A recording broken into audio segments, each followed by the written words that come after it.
الكريم أما بعد فأعوذ بالله من الشيطان الرجيم بسم الله الرحمن الرحيم وأمددناهم بفاكهة ولحم مما يشتهون يتنازعون فيها كأسا لا لغو فيها ولا تأثيم ويطوف عليهم غلمان لهم كأنهم لؤلؤ مكنون وأقبل بعضهم على بعض يتساءلون قالوا إنا كنا قبل في أهلنا مشفقين فمن الله علينا ووقانا عذاب السموم إنا كنا من قبل ندعوه إنه هو البر الرحيم۔ اہل جنت کے انعامات کا ذکر کچھ کل ہوا کچھ آج ہے۔ ایک بات یہ آئی تھی کہ جو لوگ نیک لوگ فوت ہو جائیں جنت میں چلے جائیں تو اللہ تعالیٰ ان کی اولادوں کو بھی ان کے ساتھ ملا دیں۔ جو نیک اولاد مسلمان اولاد ہوگی وہ بھی ان بزرگوں کے ساتھ جنت میں جائیں گے۔ تو نیک آدمی کا جو فائدہ ہے یہ پورے گھر والوں کے لیے، صرف اپنے لیے نہیں ہے بلکہ اس کے پورے خاندان کے لیے اس کا فائدہ ہے۔ جس طرح ایک حافظ قرآن ہوتا ہے وہ قرآن اپنے لیے یاد نہیں کرتا بلکہ وہ پورے گھرانے کے لیے قرآن یاد کرتا ہے، 10 آدمیوں کو وہ جنت میں لے کر جائے گا۔ تو جس طرح حافظ قرآن کا فائدہ پورے گھر کے لیے ہے، اسی طرح نیک آدمی کا فائدہ بھی وہ پورے گھرانے کے لیے ہے۔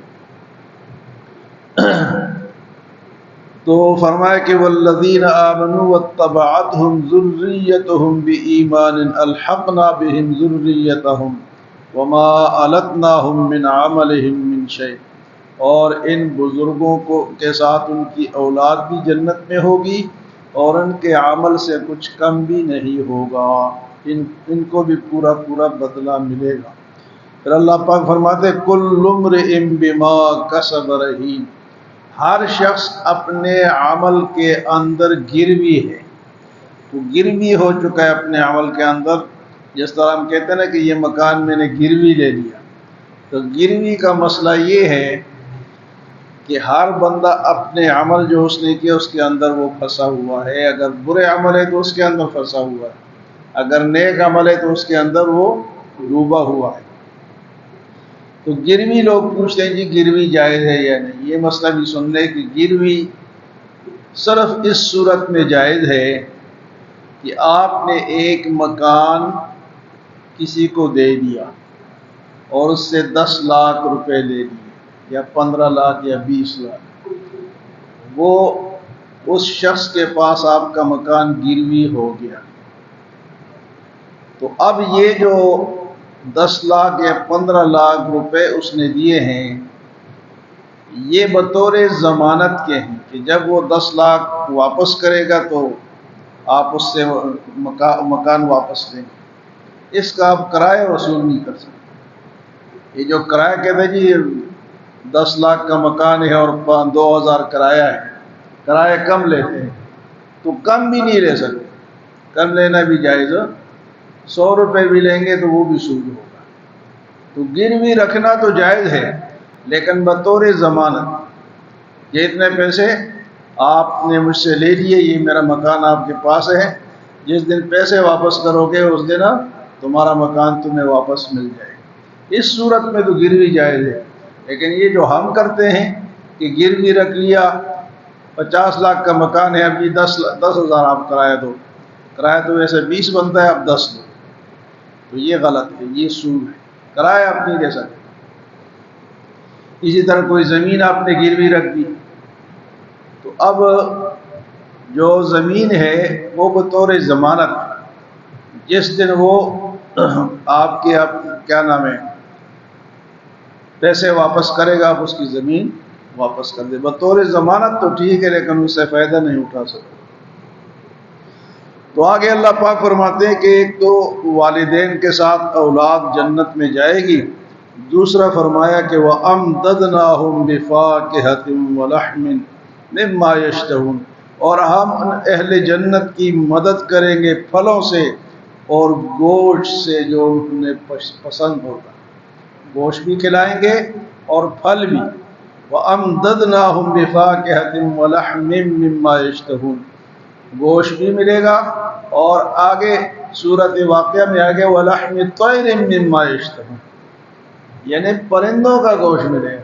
کہتے ہیں جی بٹیرا کھایا ہم نے، فلاں کھایا، تو وہاں پرندوں کا گوشت ملے گا۔ اور یہ جو لوگ گوشت نہیں کھاتے، ہندو نہیں کھاتے یا بعض مسلمان بھی نہیں کھاتے، اللہ تو جنت میں کھلائے گا، تم نے دنیا میں چھوڑ دیے۔ اللہ نے یہ جو ہمارے دانت بنائے نا، اس میں یہ جو نوکیلے دانت ہیں، نوکیلے، یہ اللہ نے گوشت کاٹنے کے لیے بنائے۔ دانتوں میں ہی اللہ نے فرق رکھا، ورنہ سیدھے سیدھے دانت ہوتے تو پھر گوشت کٹتا ہی نہیں۔ جس طرح جانوروں کے، بکری کے آپ دیکھ لیں وہ سارے سیدھے سیدھے ہوتے ہیں، یا گائے بیل کے دیکھ لیں وہ سارے سیدھے سیدھے ہوتے ہیں۔ تو گوشت یہاں بھی ملے گا، یہاں بھی کھا سکتے ہیں اور وہاں بھی کھا سکتے ہیں۔ یہاں مسلمان گوشت کھاتا ہے تو پھر وہ تکڑا ہوتا ہے، وہ عبادت کرتا ہے، وہ پھر جہاد کرتا ہے، وہ کسی سے ڈرتا نہیں ہے، پھر وہ دال کھائے گا ہمیشہ تو بیچارہ پھر کیا لڑے گا۔ فرمایا وَلَحْمِ طَيْرٍ مِّمَّا يَشْتَهُونَ وَأَمْدَدْنَاهُمْ بِفَاكِهَةٍ، ہم ان کی مدد کریں گے پھلوں سے، اور پھل بھی کیسے کہ رنگ ایک جیسے لیکن ذائقے مختلف، اور ختم بھی نہیں ہوں گے۔ ایک اگر جنتی توڑ کے کھائے گا تو اس کی جگہ دوسرا پھل لگ جائے گا، ختم بھی نہیں ہوں گے۔ ایک اس کا سیزن ختم ہو گیا یا شارٹ ہو گیا، یہ بات بھی ہے۔ فرمایا وَأَمْدَدْنَاهُمْ بِفَاكِهَةٍ وَلَحْمٍ مِّمَّا يَشْتَهُونَ يَتَنَازَعُونَ فِيهَا كَأْسًا، ایک دوسرے کو پیالے، گلاس اور یہ پکڑائیں گے، اس میں شراب ہوگی، ایک دوسرے کو یہ پیالے پکڑائیں گے۔ لا لغو فیہا ولا تأثیم، اس میں تو نہ نشہ ہوگا اور نہ گناہ ہوگا۔ اسی لیے دنیا میں اللہ نے حرام کر دی، یہاں اس میں نشہ بھی ہے اور حرام بھی ہے، وہاں بھی ملے گی شراب اور ایک دوسرے کو پلائیں گے، لیکن فرمایا لا لغو فیہا ولا تأثیم، اس میں کوئی نشہ بھی نہیں ہوگا اور نہ گناہ ہوگا۔ تو جو یہاں بچیں گے اللہ وہاں پلائے گا، جو یہاں پئیں گے پھر وہاں خاک ان کو ملے گا، پھر وہاں نہیں ملے گا۔ اس کے بعد فرمایا وَيَطُوفُ عَلَيْهِمْ غِلْمَانٌ لَهُمْ كَأَنَّهُمْ لُؤْلُؤٌ مَّكْنُونٌ، جوان لڑکے، جوان بچے وہ خدمت کے لیے ہوں گے، جس طرح کہ سیپ کے اندر موتی ہوتا ہے، اتنے خوبصورت وہ لڑکے ہوں گے، وہ مدد کریں گے۔ آج یہ چیز چاہیے تو نوجوان جو ہے، بچے جو ہے وہ دوڑ کے وہ چیز لے آتے ہیں۔ تو اللہ تعالیٰ اہل جنت کے لیے وہاں نئی قسم کے نوجوان بچے پیدا کریں گے اور پھر وہ ان کی خدمت کریں گے۔ اور وہ بچوں کی صفت کیا ہے؟ کأنہم لؤلؤ مکنون، جس طرح موتی جو ہے وہ سیپ کے اندر بند ہوتی ہے، اس طرح وہ خوبصورت بچے ہوں گے۔ وَأَقْبَلَ بَعْضُهُمْ عَلَى بَعْضٍ يَتَسَاءَلُونَ، اور ایک دوسرے سے سامنے آ کر پوچھیں گے، سوال کریں گے۔ کیا سوال کریں گے؟ قَالُوا إِنَّا كُنَّا قَبْلُ فِي أَهْلِنَا مُشْفِقِينَ، جب ہم دنیا میں تھے تو ہم اللہ سے ڈرتے تھے۔ ہم کیا تھے جی؟ اللہ سے، اس آنے والے وقت سے ہمیں ڈر لگتا تھا، ہم گناہ سے بچتے تھے۔ آج اللہ نے ہمیں یہ دے دی، ایک دوسرے سے یہ باتیں کریں گے۔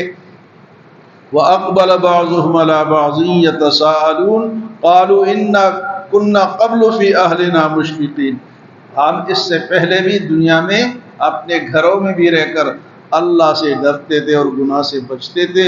تو پھر کیا ہوا؟ فَمَنَّ اللَّهُ عَلَيْنَا، اللہ نے ہمارے اوپر احسان فرمایا، وَوَقَانَا عَذَابَ السَّمُومِ، اور ہمیں لو کے عذاب سے بچا لیا۔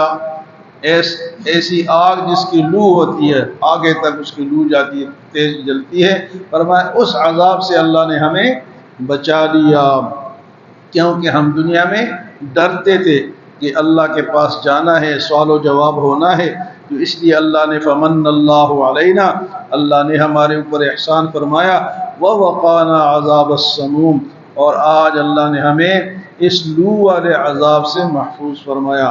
انا کنا من قبل ندعوه انه هو البر الرحیم، اور ہم دنیا میں بھی اسی کو پکارتے ہیں۔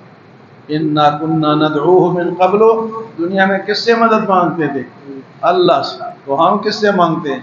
مسلمانوں کا عقیدہ خراب ہو گیا ہے، کوئی کس کو پکارتا ہے، کوئی کس کو پکارتا ہے، اللہ کو چھوڑا ہوا ہے۔ یہاں پڑھتے ہیں ایاک نعبد و ایاک نستعین، اور باہر جاتے ہیں تو بابا شاہ کمال تے پتر دیں گی رت تعالیٰ، پتر پھر بابوں سے مانگتے ہیں۔ پتر کون دیتا ہے؟ یہب لمن یشاء اناسا ویہب لمن یشاء الذکور او یزوجہم ذکرانا واناسا ویجعل من یشاء عقیما انہ علیم قدیر۔ بیٹا بھی اللہ دیتا ہے، بیٹی بھی اللہ دیتا ہے، کسی کو بیٹا بیٹیاں دونوں دیتا ہے، کسی کو صرف بیٹے دیتا ہے، کسی کو صرف بیٹیاں دیتا ہے، اور کسی کو بانجھ بنا دیتا ہے۔ یہب لمن یشاء عقیما، بانجھ بنا دیتا ہے۔ لوگ علاج کر کر کے تھک جاتے ہیں لیکن اولاد نہیں ہوتی۔ کس کی شان ہے جی؟ تو اولاد کون دیتا ہے؟ اللہ دیتا ہے۔ صحت کون دیتا ہے؟ اللہ دیتا ہے۔ تو ہر چیز کس سے مانگنی چاہیے؟ اللہ سے مانگنی چاہیے۔ فرمایا کہ انا کنا من قبل ندعو، ہم دنیا میں بھی اس سے پہلے اسی کو پکارتے تھے، ہمارا مشکل کشا بھی اللہ، حاجت روا بھی اللہ، عالم الغیب بھی اللہ، حاضر ناظر بھی اللہ، مختار کل بھی اللہ، ہمارا یہ عقیدہ تھا دنیا میں۔ انا کنا من قبل ندعو انہ هو البر الرحیم، بے شک وہ تو نیکی والا اور رحم والا ہے، اللہ تعالیٰ نیکی والا اور رحم والا ہے۔ انہ هو البر الرحیم، رحیم جو اللہ کی صفت ہے، بسم اللہ الرحمن الرحیم، الرحمن بھی بسم اللہ میں ایک صفت ہے اور ایک الرحیم صفت ہے۔